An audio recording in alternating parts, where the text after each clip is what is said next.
Namazımı kıldım. Bu arkadan gelen ses de bu arada makinenin sesi, umarım çok fazla gelmiyordur. Küçük bir şey yapmak istiyorum. Fincanların dolabın üst kısmında ve çok rahat alıp koyamıyorum. Tabaklar çok arkada vesaire kalıyor. Bunun için bunların alt tarafta boş olan bir çekmecem var. Oraya koymak istiyorum. Şimdi sizinle beraber orayı yerleştirelim.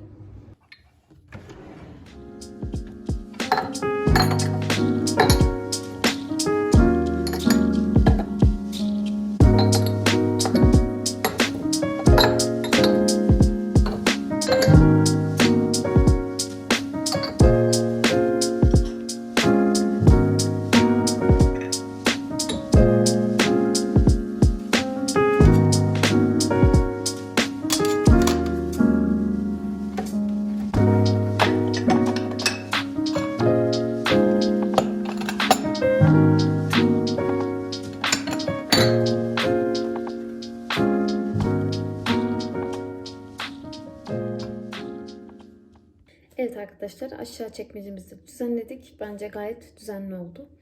Bir şeye ulaşacağım zaman, almak istediğim zaman çok daha rahat bir şekilde alacağım. O yüzden çok mutluyum. Şimdi sıra yemekte.